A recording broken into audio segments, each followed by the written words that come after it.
Lethargy comes from overconsumption of either food or thought. One may think how overconsumption of thought would bring lethargy, though everyone can understand overconsumption of food definitely brings lethargy. Well, if you become consumed by thought, you will see you would not like to move out of your bed. I did not talk about thinking, I'm talking about overconsumption of thought.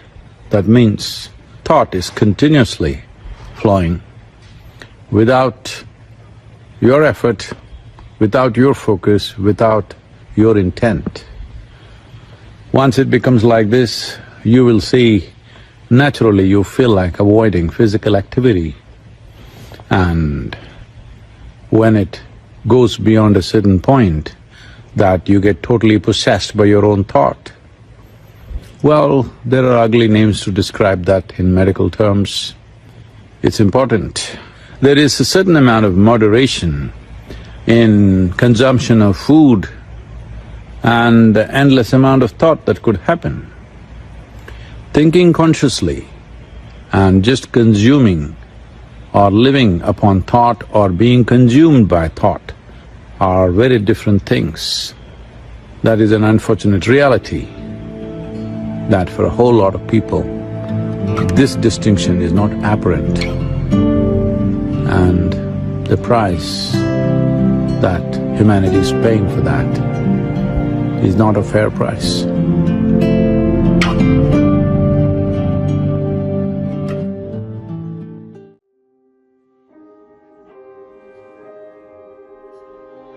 Today, I want to talk about something that's an integral part of your lives, your mind. Have you ever thought about the role your mind plays in your daily experiences?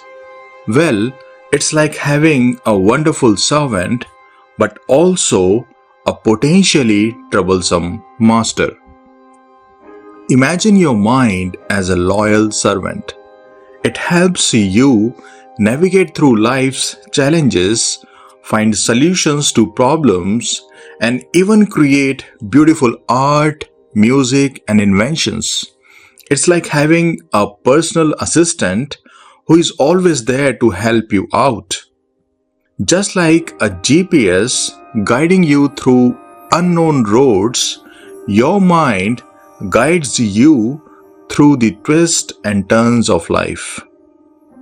Now, let's consider the other side of the coin. Sometimes, the mind can become a bit too controlling, like an over-enthusiastic chef in the kitchen who starts making all the decisions even when you just wanted to make a simple sandwich. This is where the famous saying comes into play: mind is a beautiful servant, but a terrible master. Have you noticed how the mind can sometimes lead us astray? It fills our heads with worries about the future or regrets about the past. It creates anxieties that may not even be based on reality. It's like a friend who constantly whispers doubts and fears in your ear, even when everything is going fine. This is where our spiritual journey enters the picture. Imagine you are on a journey of becoming a better, more spiritually aware person.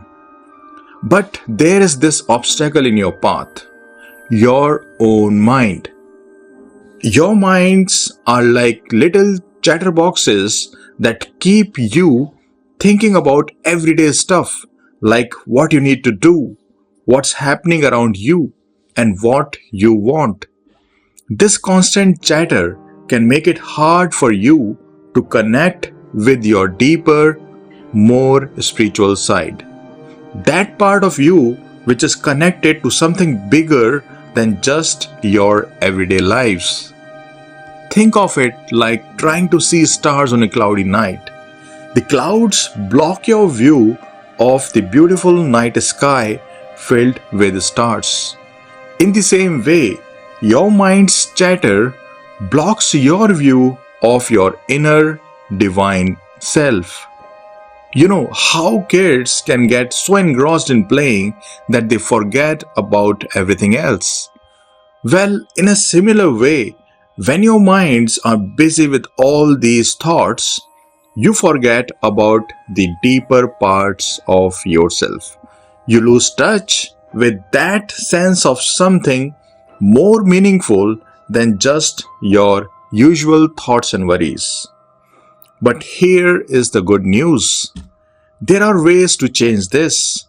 You can make your minds go from being like bosses that control you to being helpful friends.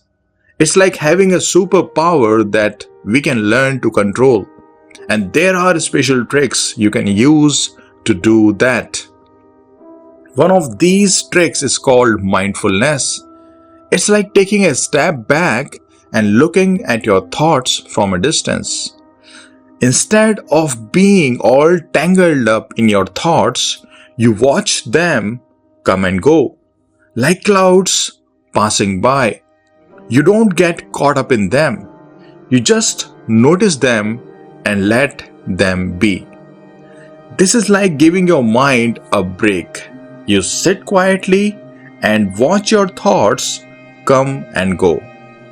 This helps calm down the chattering and lets you get in touch with your divine, conscious nature.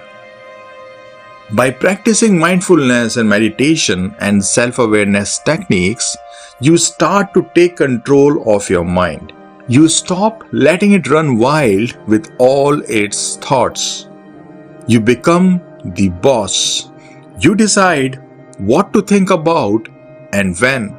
It's like being the director of a movie instead of just an actor. Your mind is indeed a remarkable tool, capable of both incredible creativity and relentless worries. By recognizing its potential to serve you well and the risk of it becoming a dominating force, you can learn to harness its power for your benefit. When you do so, you can clear the clouds that hinder your perception of your divine, conscious nature and embark on a transformative spiritual journey.